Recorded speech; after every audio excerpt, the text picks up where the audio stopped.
Good evening. Good evening. Hello, my name is LaKeesha Hines, and you're watching the Firestarter Show.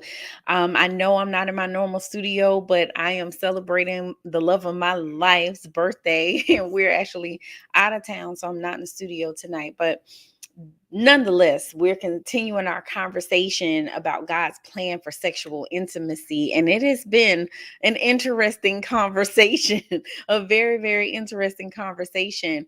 Part one was about how sexual intimacy in marriage is for God's glory. Part two was about sexual intimacy in marriage uniting couples together. And tonight we're talking about how sexual intimacy in marriage is to be regular. It is to be regular. So if you ask a couple what they think God's purpose is for sexual intimacy, you probably will get a bunch of different answers. Some people will say pleasure. I think the top one, especially amongst believers, is procreation. Some might say love, but that's all true. Nothing wrong with that. But there is a larger vision. There is a larger vision, and oftentimes couples aren't having sex. So what's there to kind of pull them out of that darkness and the lack of intimacy? Like, what is going to bring them out of that? And so we're going to talk about that tonight. We'll also talk about the importance of having sex on a regular basis. So again, it's for God's glory. It is a reminder of our one flesh relationship. Remember, the Bible says, "And the two shall become one flesh." And so it makes sense that sexual intimacy should be on a regular basis, and it should be a regular part of marriage. And so to understand this, we're going to go to the word, because that's right. I'm telling you that this is God's plan, right? So I'm going to give you the scripture to back this up.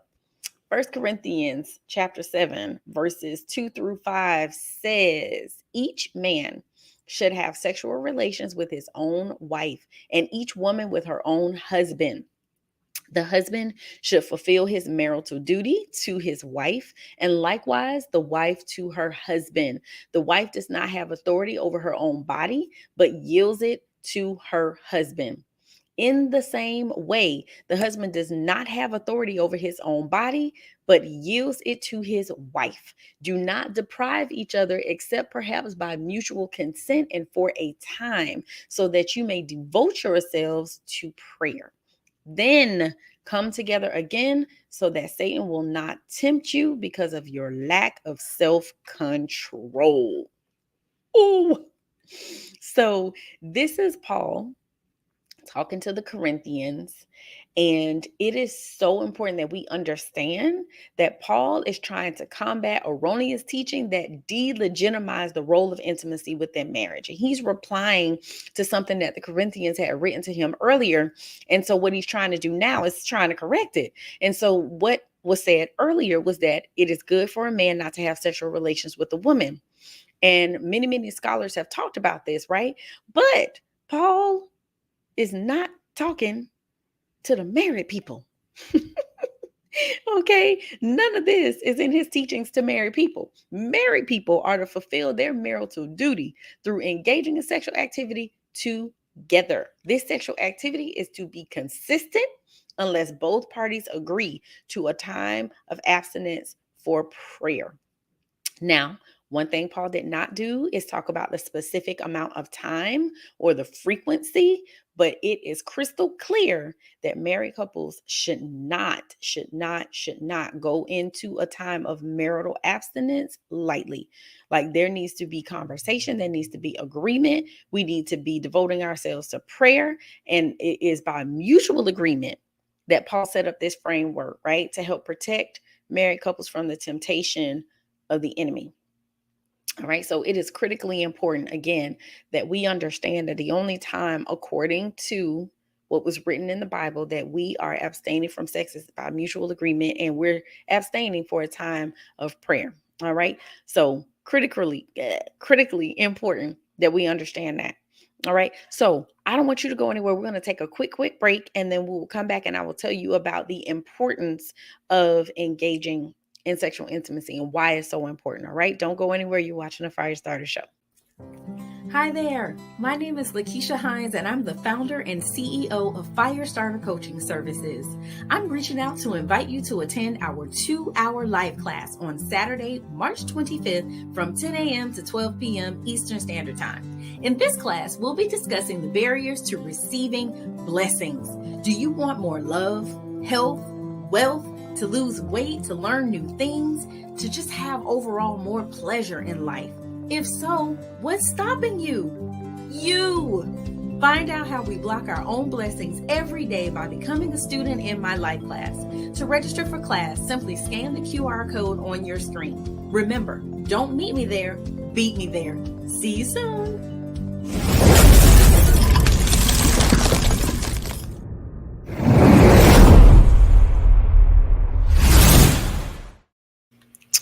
All right. It is not too late for you to register for that live class. And if you bring a friend, both of you get to attend for only $50, right? The two of you get to attend this 2-hour masterclass for only $50. So grab your friends and come on. It's not too late to register, not too late to sign up. All right, so we're continuing our conversation about God's plan for sexual intimacy. And so I just want to point out, one of the best things about marriage is having long lasting shared attraction for each other. And this sexual intimacy is one of the main ways that we can be vulnerable and comfortable with each other. And it just surprises me. Like, I'm still shocked to this day with how many couples um not enjoying sex in their marriage. And a lot of times they don't understand the connection between sex and marriage, and how there's a strong connection link between the two. Research has shown that couples who engage in sex at least once a week lead happier lives. Happier lives. So it is worth having open dialogue, open conversations with your spouse about sex if you feel that you're not having enough of it, because the last thing we want to do is live in a sexless marriage or have some unmet, unsatisfied sexual needs. All right. So now let's talk about, again, the importance and the significance of sexual intimacy in marriage. First reason is it increases intimacy. And we know that having sex on a regular basis brings couples closer together. Each sexual encounter that leads to the big O, our bodies will release oxytocin, which is a hormone. So this is hormonal, people.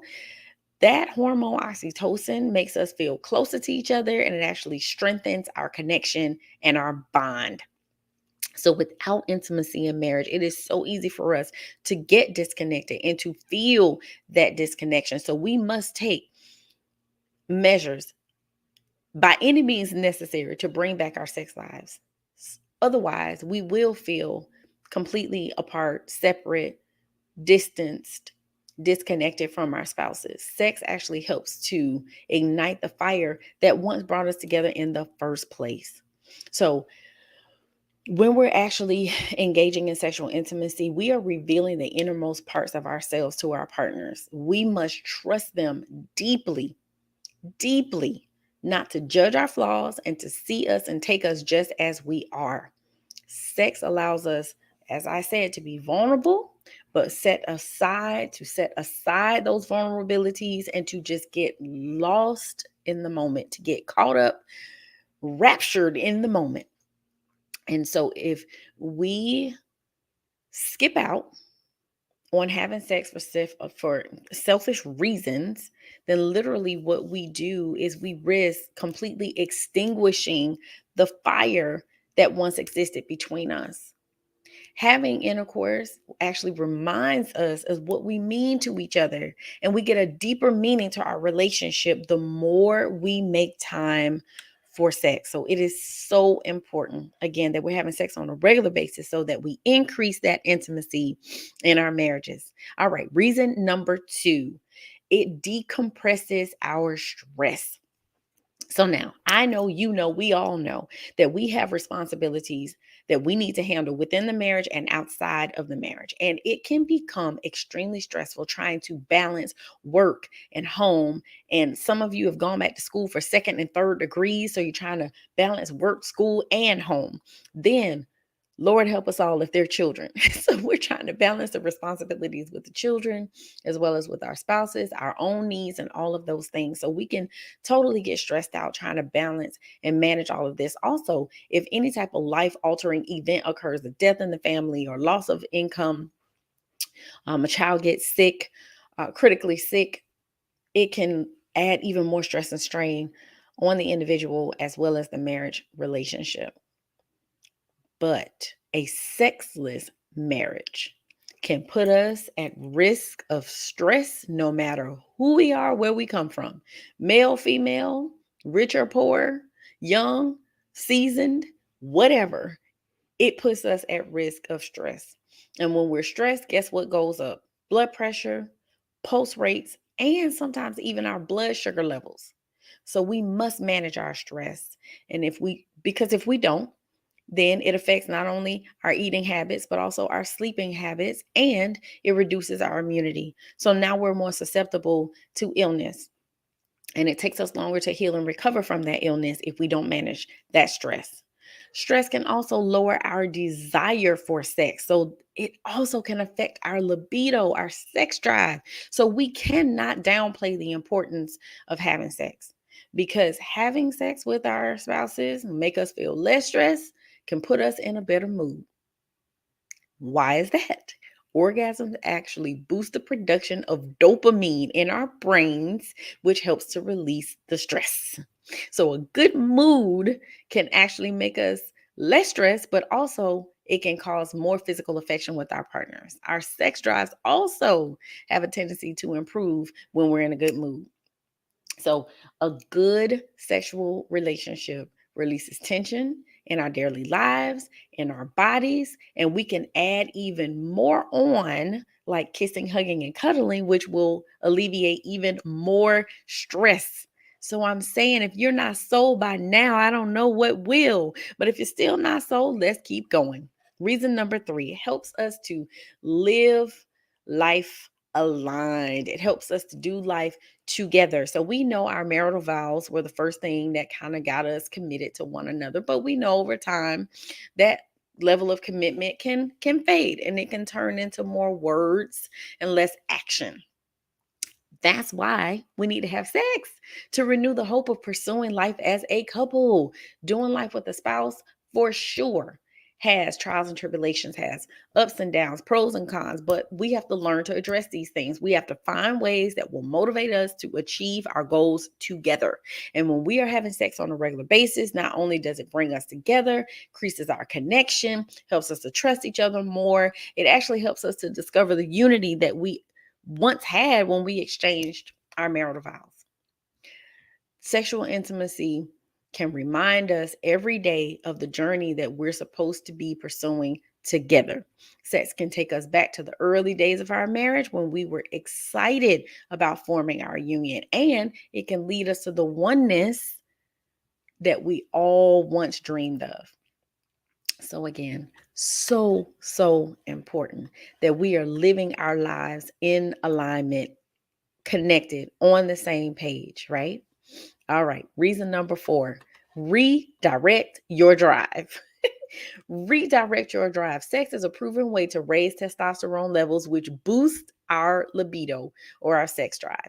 So every time we have sex, our desire for intercourse actually improves.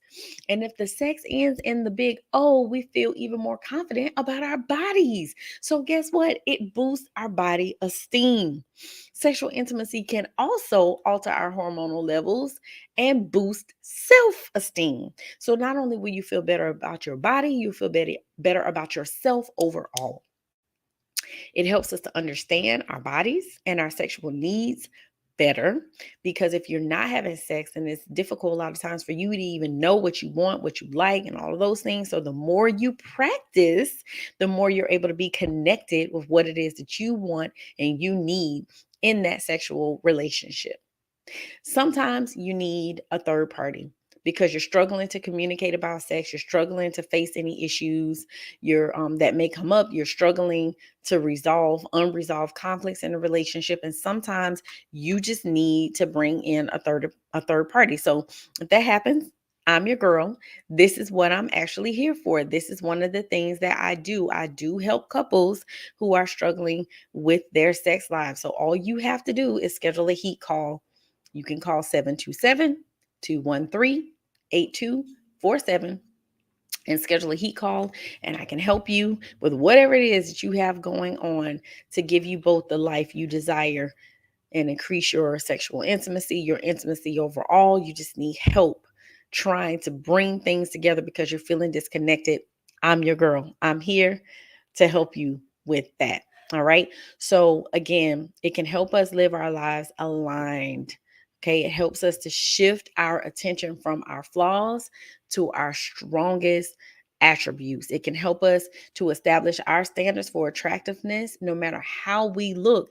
And it can really help to reduce our insecurities about the things that we literally cannot control, because our partners are there to cheer us on, to confirm their satisfaction with us and what we got going on. And it really can, again, help to make you feel more secure about yourself, increasing that body esteem and that self esteem. Also, sex has a tendency to direct our minds into receiving pleasure or giving pleasure. And it can help us be more confident about immersing ourselves into the physical act, and staying present in the moment is so important. And so a lot of times we're focused on our bodies and the physical side of all of this, but really it takes a deep emotional connection rather than a perfect body to enjoy sex. So keep that in mind when you're looking in the mirror, not feeling pleased with what you see. Now, if that is the case, there's something you could do about that. But in the interim, it's important that, again, you stay fully present in the moment and you have a spouse that's encouraging you and cheering you on and just letting you know that they love you just the way that you are. That is so important. All right. Last reason why sexual intimacy is important is because it helps us to model the model. I hear so many times couples who are out there not married complaining about how much married people complaining about how miserable married couples seem to be, and how just turned off they are about marriage in general, because nobody seems to be happy, nobody seems to be having sex, nobody's enjoying themselves, and all they keep hearing is it's work, it's work, it's work. Now that is true, it is work, but you signed up for that when you said I do. But the work should be paying off. Okay, so for married couples who have children, sexual intimacy literally can make us better role models. Our kids can learn about marriage from watching us. That's actually how they do learn. And they get to see that we are affectionate around each other. So we're modeling the model, because a model couple should be affectionate. And it is so much easier for us to display our affection in public when we're doing it in private. How do we do that? Have regular sex. So, besides our children, other people around us, like I said, the unmarried folk, will even notice a spark as well. And sex helps us to put more effort into strengthening our marriage for our family's sake. All right. So, new parents, first time parents, it's very difficult. I know, because you're trying to balance everything. You're sleep deprived, you're just trying to figure out a lot of things, and you're wearing a lot of different hats. You have a lot of different roles and responsibilities, but we must find ways to reignite our sexual intimacy. We cannot let busy schedules or parenting responsibilities consume our intimate time with our spouses, because everybody needs and desires and requires that intimate time together.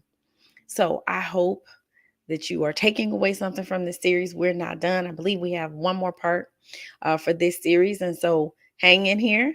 I hope you're getting something out of it. Please be sure to like, share, and subscribe. Please be sure to drop your comments. Let me know if there's anything that I can answer for you, any way that I can help you. This is what I'm here to do. So I hope you all enjoy the rest of your evening. I will be right back here next Thursday, 7 p.m. Don't meet me here. Beat me here. All right. You guys enjoy the rest of your week. Thank you so much for watching. Have a good night.